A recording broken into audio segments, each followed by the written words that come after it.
अच्छे चिंतक हम्म, अच्छे विचार। हाँ विचारक तो अच्छे थे। उनको वैसे कुछ कम्युनिज्म से कुछ घुटन होने लगी थी।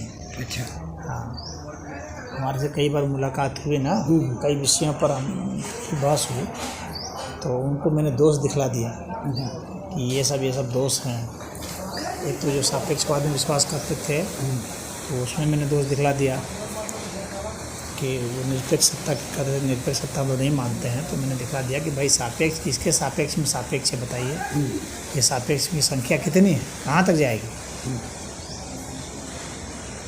तो उसमें वे जो है चुप हो गए, कहे आगे वो तो अनगिनत है। मैंने कहा अनगिनत कितना, किसी के लिए लाख भी अनगिनत होता है नहीं गिन पाने की क्षमता से, किसी के लिए करोड़ भी, किसी के लिए अरब भी, किसी के लिए खरब भी। कितनी संख्या अनगिनत आप कहेंगे। तो भाई आप कितना कहते हैं। मैंने कहा सिर्फ अनंत ही अनगिनत होता है, बाकी तो आपकी क्षमता पर निर्भर करता है।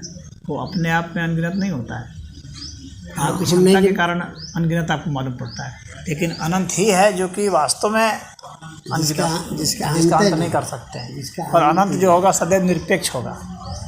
हाँ, आप उसका अंत नहीं कर सकते कहाँ। तो उसी पर वो सोचने के लिए मजबूर हो गए।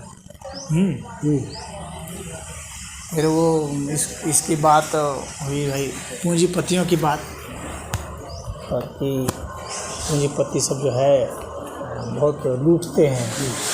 हाँ, तो मैंने कहा कि लूटते हैं तो इसका आपको क्या पैमाना है कि वे लूटते हैं। आपने कुछ मापदंड बनाया है या कार्ल मार्क्स ने कोई मापदंड बनाया जिसे सिद्ध होकर लूटते हैं।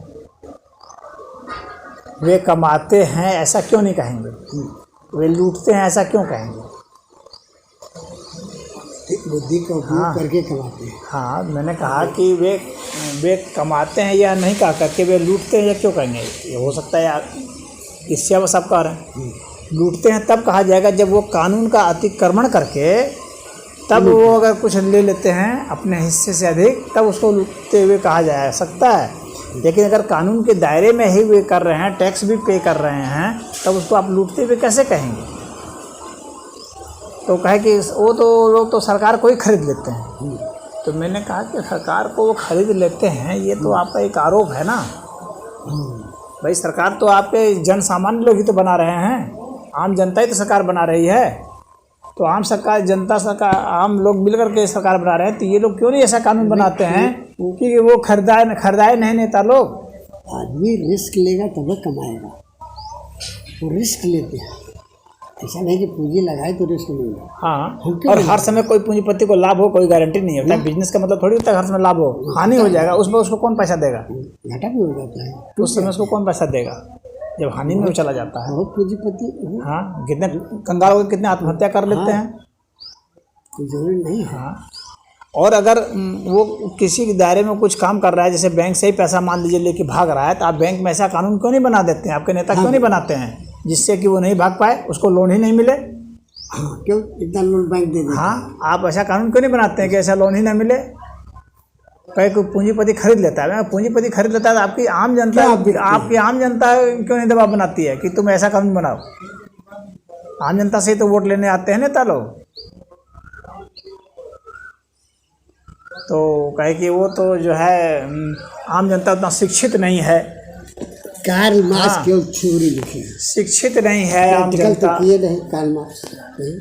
मैंने कहा कि जिसको आप आम जनता कहते हैं ना, वही जब शिक्षित हो जाती है ना, तो वो उसी जिसको आप कहते हैं लूट रहा है उसी विरोध में चले जाते हैं। हाँ, हर शिक्षित व्यक्ति जो है वह अधिक से अधिक कमाने का ब्यौरा बना लेता है, वो संसाधन बना लेता है जिसको कि आप लूट कहेंगे। आप सिर्फ कटोरा लेके घूमने वाले को ही आप कहेंगे सच्चा नागरिक, जो उत्पादन नहीं कर पा रहा उसी को सच्चा नागरिक कहेंगे। भीख मांगने को सच्चा नागरिक कहेंगे, या दिन भर खाली जो गिट्टी तोड़ेगा उसको सच्चा नागरिक कहेंगे। तो गिट्टी तोड़ने वाले को भी मजदूरी मिलनी चाहिए, लेकिन कितनी मिलनी चाहिए इसका निर्धारण कैसे होगा। आप लोग का क्या फार्मूला बताइए। आप लोग तो सिर्फ यही कहते हैं कि सब ले लो पूंजीपतियों का, तो आप सबको भीख मंगा बना देना चाहते हैं, सब ले लेंगे। फिर मार्क्स कहता है कि लेबर से ही कैपिटल तैयार होता है। लेबर ही कैपिटल में वैल्यू ऐड कर देता है। इसी बात को पीएन सिंह कहते थे। मैंने कहा अगर लेबर से ही कैपिटल तैयार हो जाए तो फिर